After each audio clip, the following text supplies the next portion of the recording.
Graças e paz, irmãos. A pergunta que todos fazem, como está Araquaiaba? Está bem, estamos com o trabalho bem. Quem quiser ver a gente lá em casa vai ser difícil, principalmente à noite. A igreja está com programações quase todas as noites. As noites que a igreja não tem programação são as noites que eu venho aqui para o seminário. A gente está tendo culto na terça, na quinta, está tendo estudos bíblicos na quarta, está tendo culto nos lares no sábado, está tendo escola bíblica de manhã. E a partir desse domingo agora nós iniciamos, logo após a escola bíblica, o culto também, após a escola bíblica, e culto domingo à noite. Então a gente nós estamos carregados de programações. Algumas pessoas novas estão aparecendo, pessoas com muitas dificuldades, porque saem como nós passamos para uma área, e eu creio que por providência divina, nós passamos para uma área que tem pessoas que se envolvem com drogas, pessoas que se envolvem muito com bebida. Então, algumas pessoas que têm problemas com vícios estão se aproximando da igreja. Eles às vezes têm recaídas e tudo, mas eles têm um rapaz, tem 3 famílias que estão com muita vontade de ouvir. Inclusive nós estamos reunindo eles na quarta-feira na casa deles. Na última quarta-feira tivemos 9 pessoas reunidas lá, e das 9, 2 pessoas são da igreja. 7 pessoas eram pessoas da própria comunidade. Dessas 7, tem uma mulher que tem um histórico de prostituição, tem um rapaz que tem histórico de vício, de drogas, bebida, mas eles querem ouvir, eles estão com sede de ouvir, a gente está lá para falar. Então, que os irmãos continuem orando, porque é raro nós encontrarmos uma família assim que abre as portas para ouvir a palavra do Senhor. E eu creio que isso já é fruto de muita oração, já é fruto de vigílias. Temos vigílias todo mês lá, todo mês oramos para que o Senhor abra portas de pessoas que querem o Evangelho. Porque muito se trabalha em Araquaiaba, cultos que no final tem sorteio de cesta básica, cultos que no final tem brindes, cultos que no final tem festa, e aí essas igrejas elas enchem. Só que no dia que não tem, a igreja começa a secar. E nós temos orado, a igreja toda hora, pedindo ao Senhor que envie pessoas que queiram a palavra, que queiram ouvir da palavra, que queiram aprender da palavra, que queiram ser transformados por essa palavra. E aí nós estamos lá trabalhando. O Araquaiaba está um pouco quente, um quente seco. Então eu já quero pedir desculpa aos irmãos se por um acaso eu vinha tossir, ou então se eu parar para dar uns espirros. Não se assuste se eu espirrar 5, 6 vezes atrás um da outra. É normal, certo?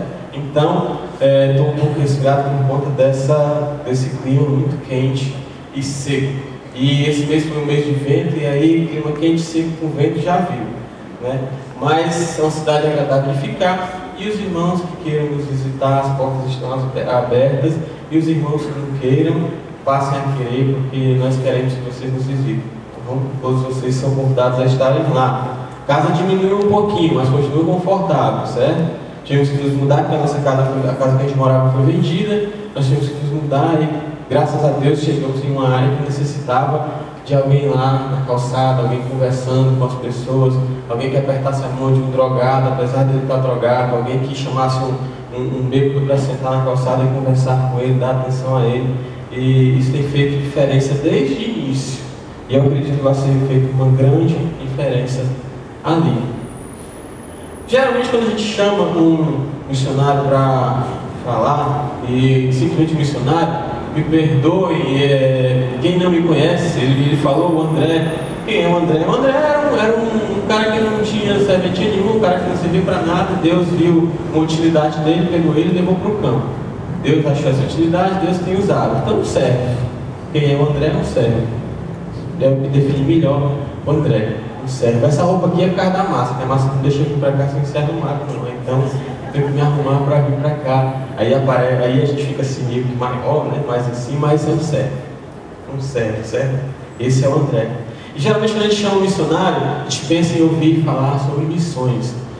Estamos em campanha de missões, é importante se falar sobre missões, é importante contribuir, vocês sabem, vocês escutam as necessidades, e nós lá no campo vivemos essas necessidades.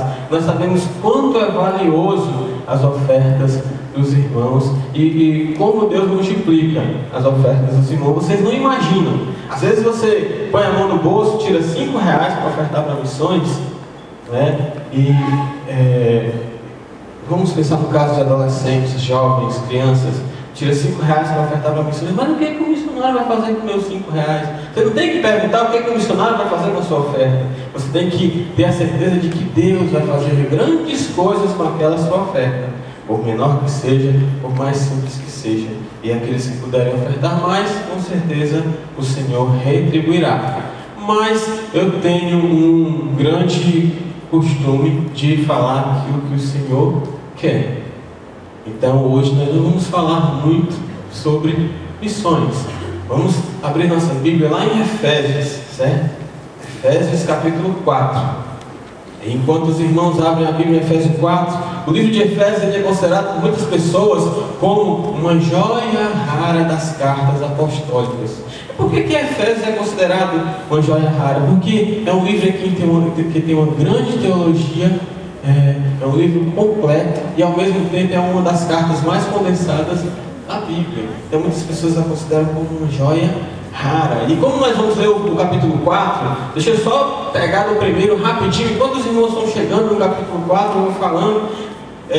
Do início, Deus vai apresentar em Efésios, e eu convido os irmãos a depois lerem Efésios com calma, desde o capítulo 1, lerem com carinho, ler o versículo 2 só depois que entendeu o 1, ler o versículo 3 só depois que entendeu o 1 e o 2, e assim falando em Efésios, como todo o restante da Sagrada Escritura. E Efésios ele apresenta desde o início o supremo propósito de Deus em salvar pessoas. O supremo propósito de Deus em separar pessoas para Ele. E essa salvação ele apresenta totalmente pela graça. Ele apresenta esse ato como uma salvação feita totalmente pela graça. Para quê? Para excluir total mérito humano na salvação. Não existe mérito algum humano na salvação. E depois Deus ele apresenta o grandioso plano de Deus para a igreja, que é a união dos povos, que une raças, que fazem com que as pessoas devam viver em paz. E que através dessa igreja, através da união desse povo, através de nós, Deus está pregando ao mundo o Evangelho da graça.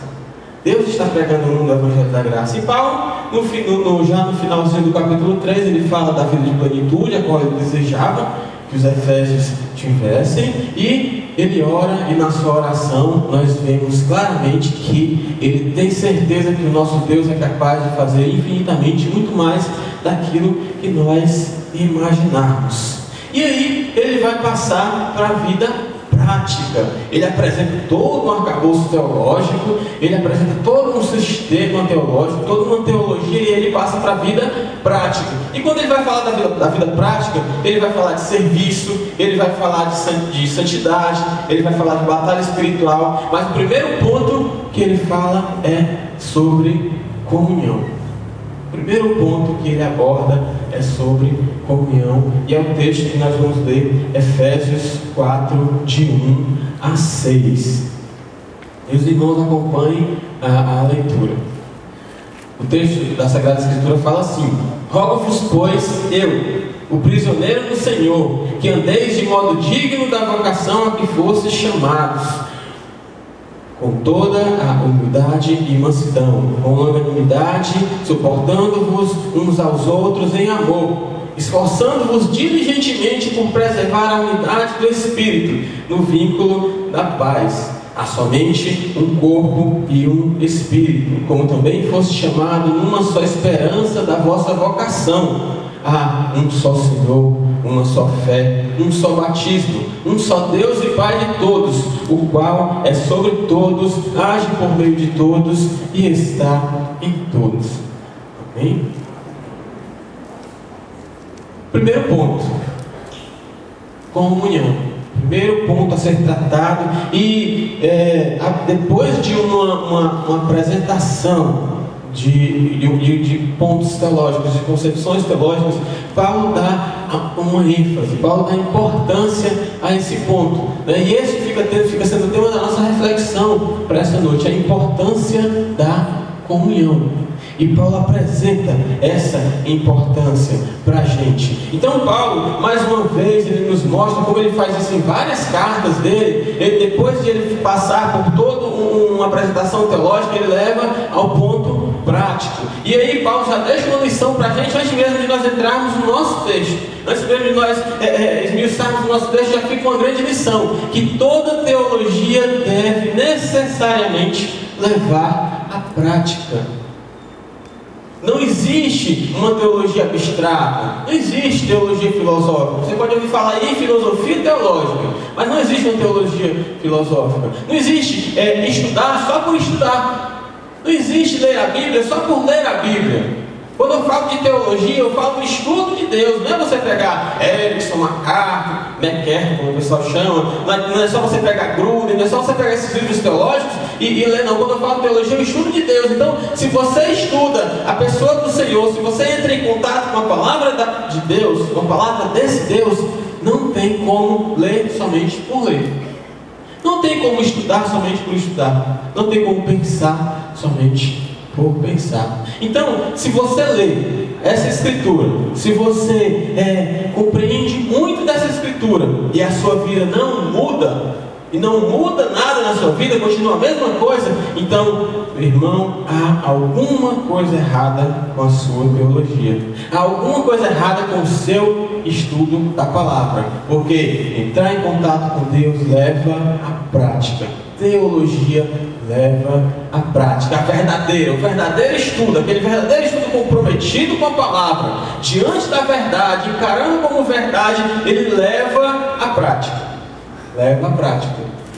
Mas também tem o outro lado, de pessoas que só querem estar praticando, sem uma base bíblica, pessoas que querem estar só tentando viver uma vida cristã, sem uma base bíblica. E aí leva a erros, leva a absurdos, leva a abusos, leva a aberrações no meio cristão, por conta de tentar somente praticar sem a base bíblica. E Paulo aqui em Efésios, ele une isso. Ele faz um elo. Ele une isso de maneira espetacular. Ele une, esplêndido. Ele faz a união de teologia e prática. E ele nos apresenta isso. Ele apresenta para cada um de nós. Apresentando isso na carta dele aos Efésios, ela nos mostra que um depende do outro. E fazendo isso, o primeiro ponto que ele vai nos apresentar, depois de ele descrever todo o propósito de Deus, que escolheu uma igreja, escolheu uma igreja composta por indivíduos, que formou essa igreja, que está formando ainda essa igreja, que salvou esse povo pela graça, totalmente de graça. Ele apresenta o seu propósito nisso. E o propósito de Deus é que esse povo que foi escolhido, que foi reunido, viva em união. Viva em comunhão. Deus ele não pode aceitar que o seu povo não experimente a verdadeira comunhão. Isso não pode de maneira nenhuma acontecer. E antes de nós entrarmos no nosso texto, antes de nós refletirmos em Efésios, vamos dar uma rápida passagem lá em João, capítulo 17. João 17 mostra talvez a maior oração de Jesus. Muitos pregadores falam que é das últimas palavras que Jesus falou, né? E o capítulo 17 é quase toda uma oração. Ele quase todo é uma oração do Senhor. Então nós o enxergamos, nós nos colocamos diante dele como talvez a maior oração registrada do nosso Senhor. E lá no capítulo 17 a gente vai ler 2 versículos que vai nos trazer uma luz. Versículo 22 e versículo 23. Ele diz assim: eu lhes tenho transmitido a glória que me tens dado, para que sejam um, como nós o somos. Isso Jesus está falando com o Pai. Jesus está orando ao Pai. Ele está dizendo assim: eu tenho transmitido para a sua igreja, eu lhes tenho transmitido a glória que recebi de ti, para que eles sejam um, como nós o somos. Então, o nosso dever como povo de Deus, o nosso dever como igreja é que nós sejamos um, assim como o Pai, o Filho e o Espírito Santo é. Porque esse é o propósito de Jesus, em nos transmitir a sua glória e nos transmitir de graça. De graça. Então o mínimo que nós podemos fazer é tentarmos sermos um como assim o Pai é. E o versículo 23 diz assim: eu neles e tu em mim, a fim de que sejam aperfeiçoados na unidade, para que o mundo conheça que tu me enviastes e os amastes como também amastes a mim. Então Jesus apresenta aí que na medida em que o povo, ele fala que na medida em que o povo estiver unido, o mundo vai conhecer que Deus enviou Jesus Cristo.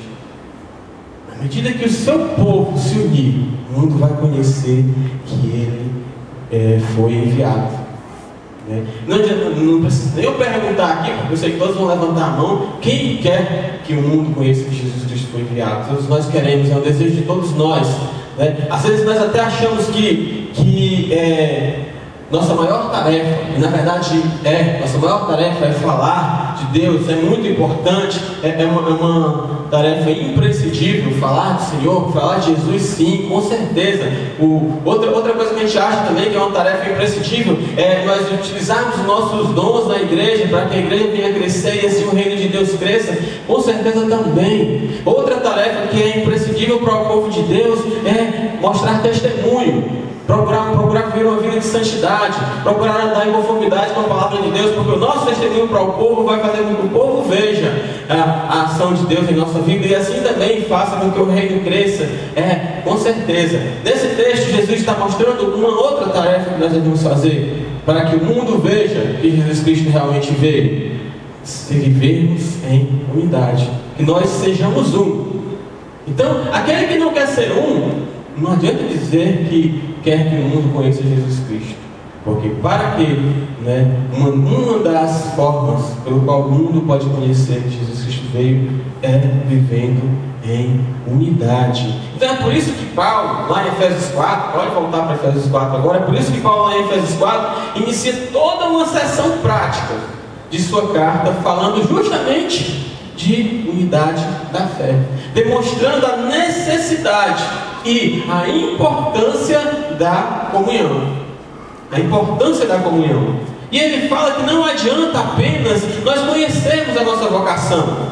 Não adianta apenas nós conhecermos a grandeza da vocação, a grandeza para o que nós somos chamados. Não adianta apenas nós sabermos da grandiosidade da eleição na vida do seu povo. Não adianta. O fato de nós termos sido amados tem um propósito. É preciso nós vivermos essas coisas.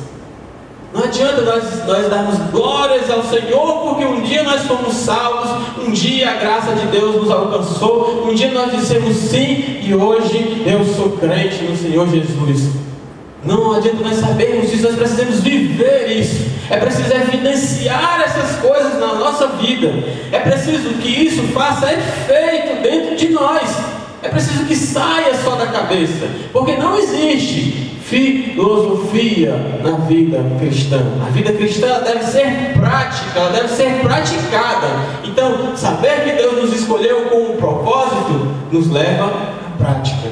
Nos leva à prática. Então isso precisa transformar o nosso dia a dia. Precisa transformar a nossa vida. Andar de modo digno da vocação a que fosse chamado.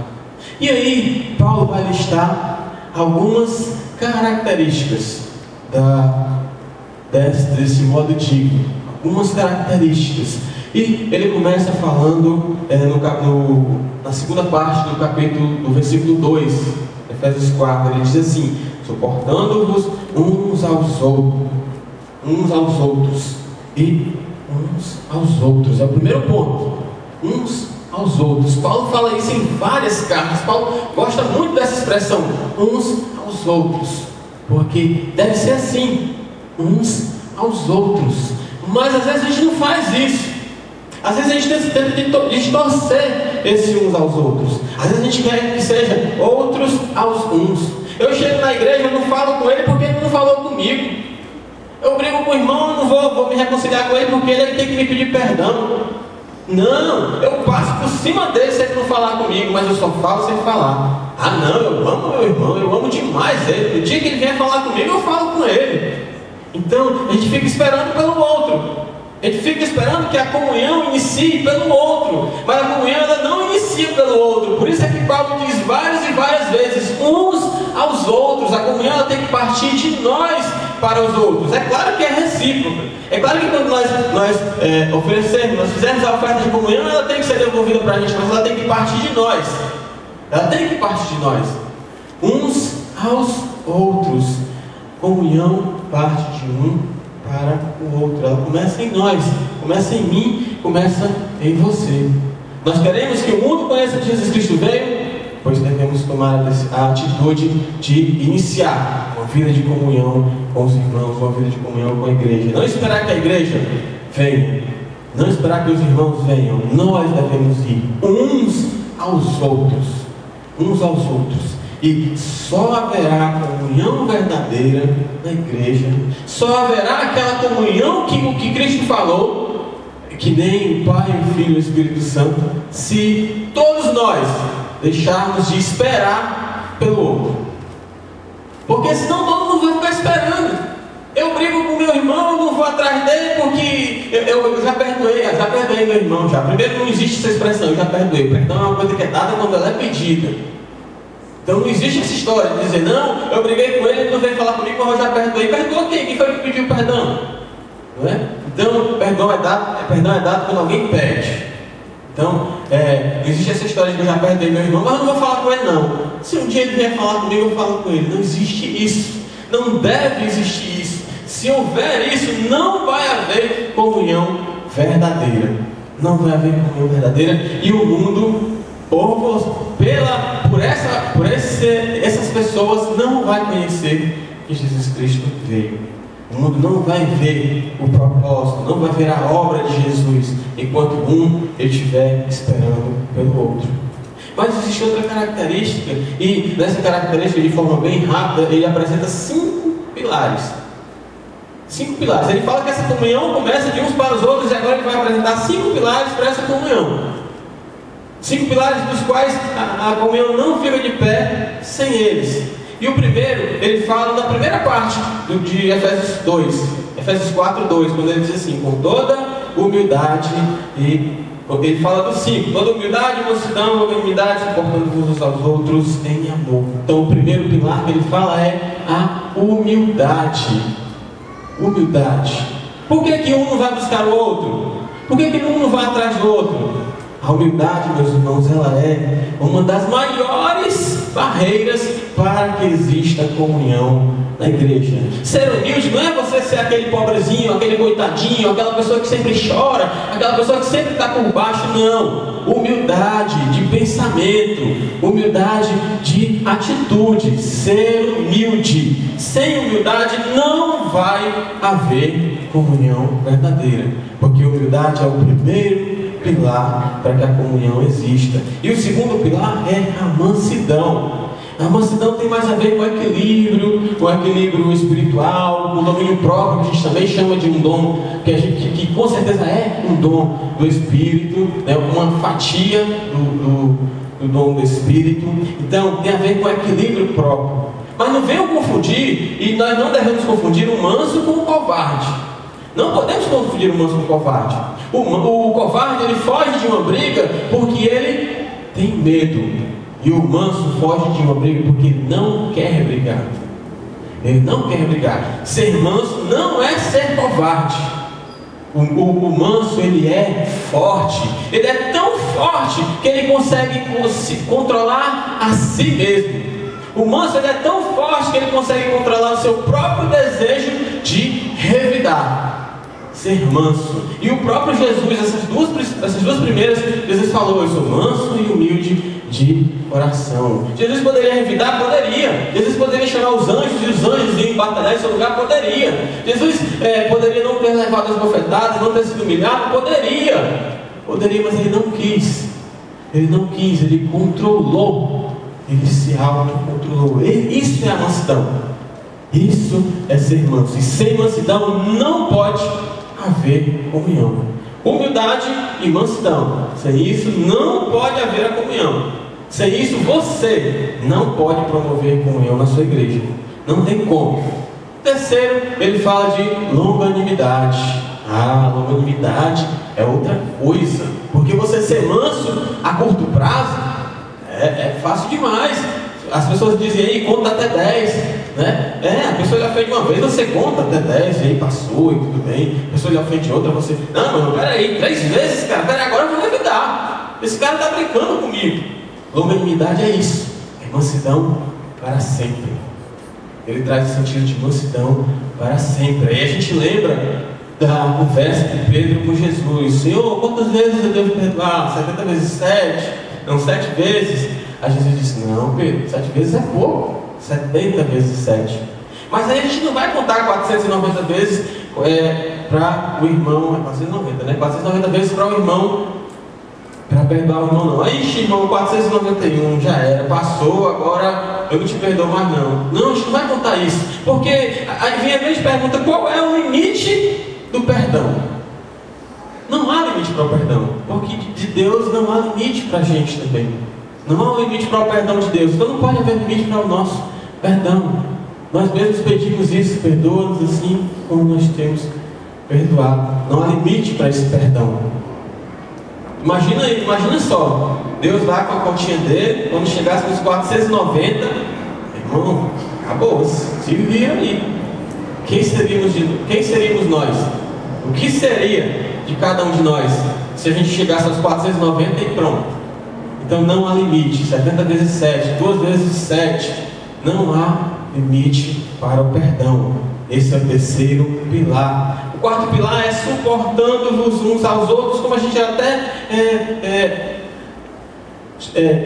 falou um pouco, mas o texto ele está falando de suportar. Algumas pessoas às vezes falam desse suportando, e eu até acredito que em alguns textos se encaixa a questão de dar suporte uns aos outros, mas nesse contexto aqui é suportar mesmo, é aguentar o irmão, é aguentar os defeitos do irmão, é o líder aguentar os defeitos da igreja e a igreja aguentar os defeitos do líder, aguentar as injúrias dos irmãos, aguentar as entre aspas, as bofetadas dos irmãos, porque elas sempre vão vir, tem até gente que diz que comunhão de crente é igual a comunhão de porco-espinho, para juntar dá um trabalho danado, que quando começa a chegar perto do outro vai se espetando, né? Tem gente que fala isso, porque vê os testemunhos que as igrejas apresentam por aí, mas suportando-vos uns aos outros, aguentar o quanto é complicado viver junto.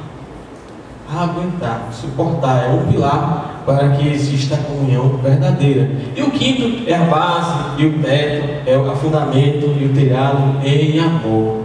Em amor. Porque não há humildade sem amor, não há mansidão sem amor, não há longanimidade sem amor, não há nada disso sem amor. Sem amor ninguém aguenta ninguém. Se não houver amor, se não houver amor, isso não acontece, isso não dá certo.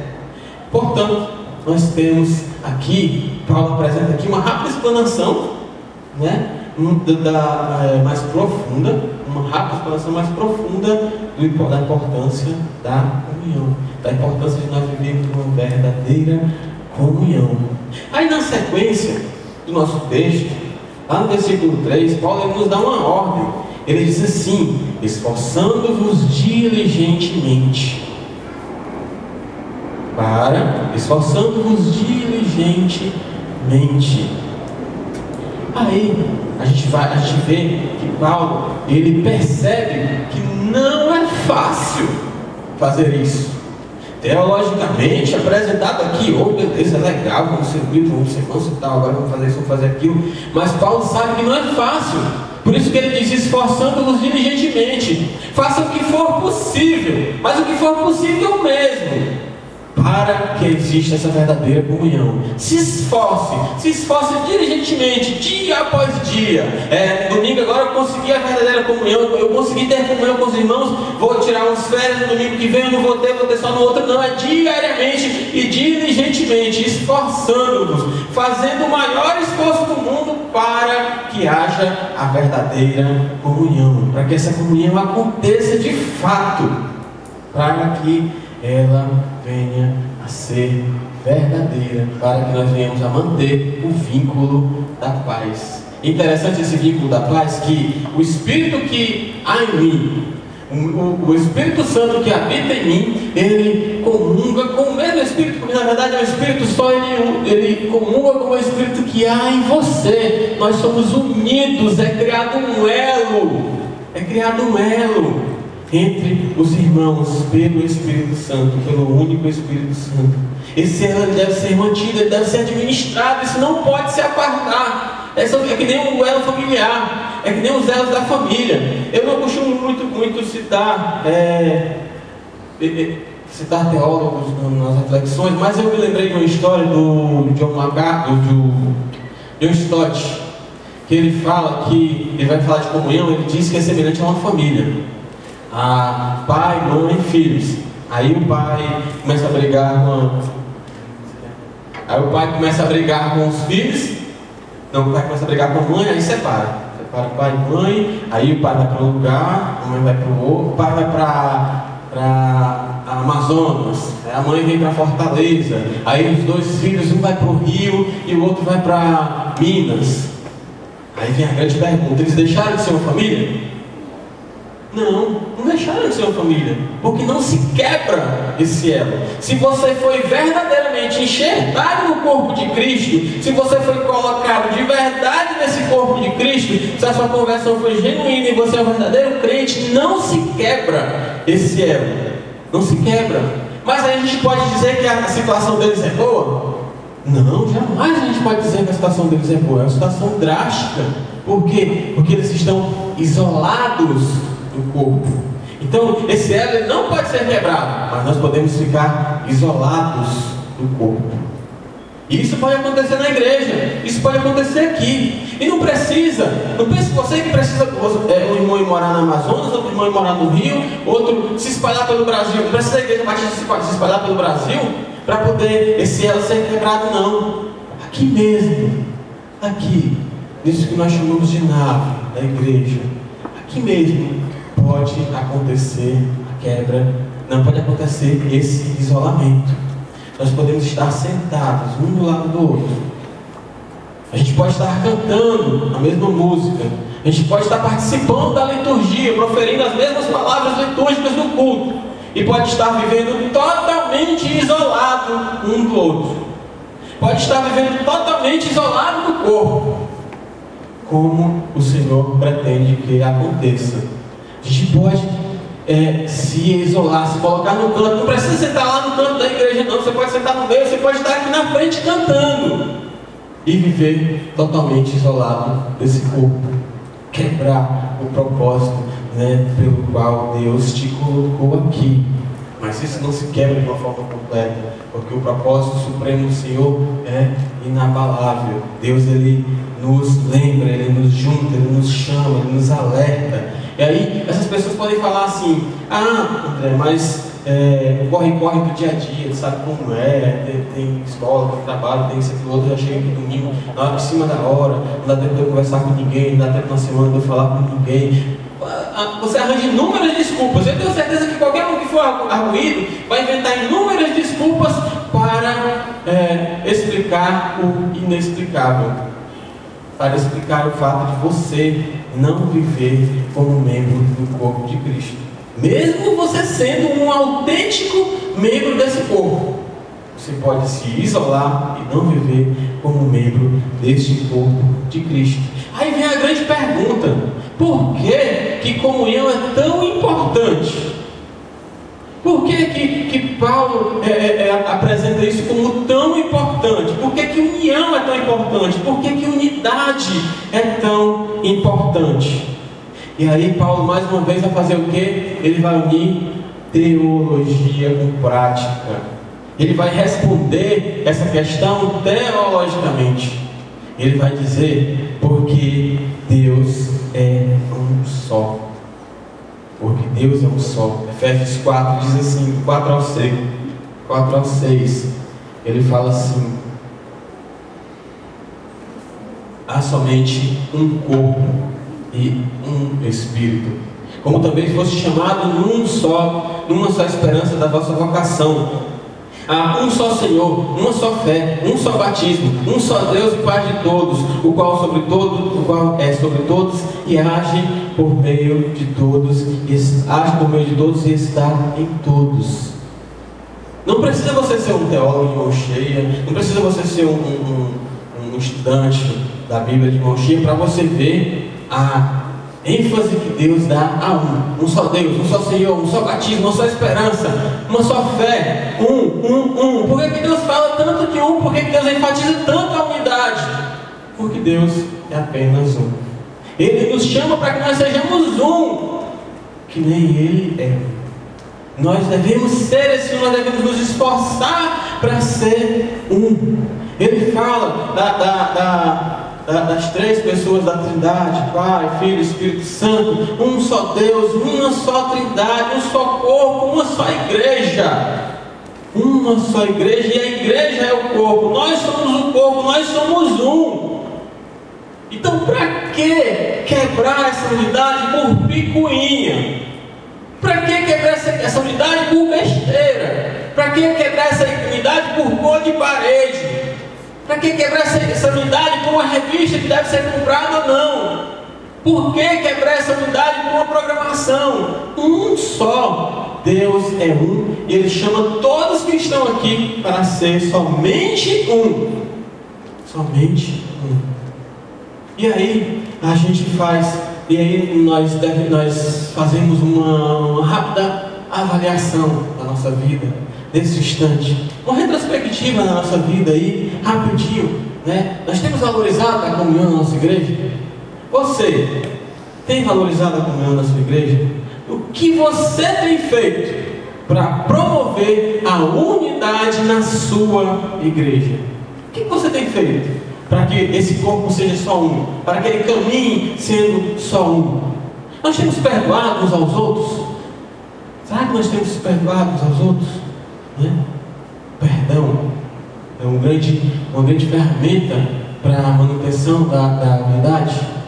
Será que isso acontece no meio de nós? E aí me vem a grande questão: será que alguém nesse lugar agora, será que tem alguém aqui que tem alguma coisa contra outra pessoa, que vai sair pelaquela porta como se não tivesse ouvido nada disso hoje?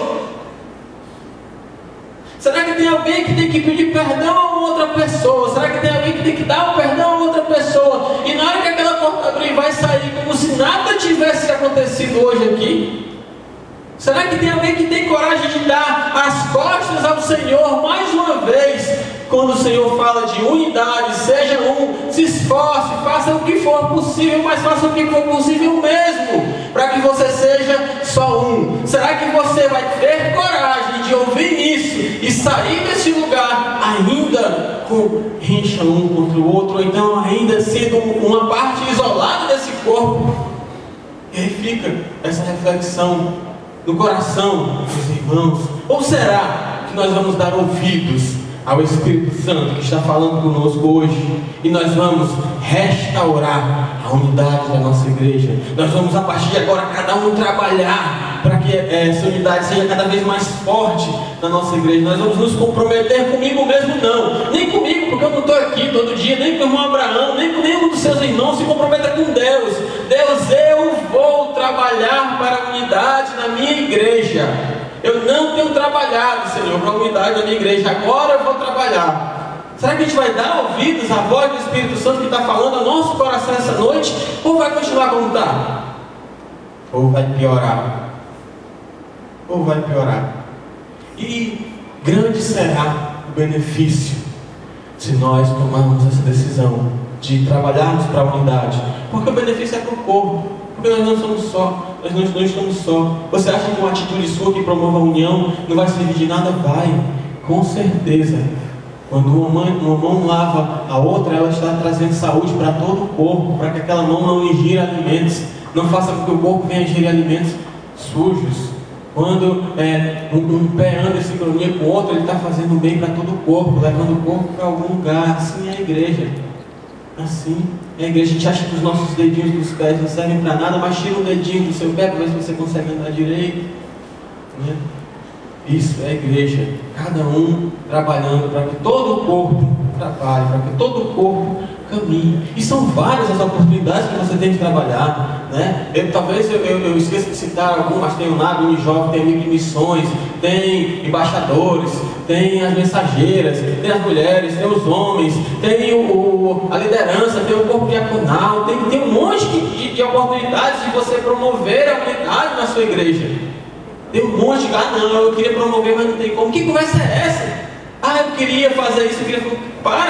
não vem com essa história não. Só o que tem chances de você promover unidade na sua igreja. E você ser um promotor da unidade na sua igreja. E você não está fazendo. Não está fazendo. Só o que tem é isso. E a igreja, ela tem, com certeza, muitos instrumentos para que seja promovida a unidade. E nunca esqueça, e vou encerrar aqui, você nunca esqueça que Jesus está falando, eu peço autorização do Senhor, e várias vezes eu faço isso, para parafrasear aquilo que Ele falou. Jesus vem dizer para nós essa noite, é por aí, é desse modo, é desse jeito, vai ser promovendo a união, vai ser vivendo em comunidade, vai ser sendo só um, que o mundo vai conhecer que Jesus Cristo veio, que o mundo vai ouvir a pregação do Evangelho da Graça. É desse jeito, vai ser assim, é uma estratégia, uma ferramenta que nós temos o dever de usá-la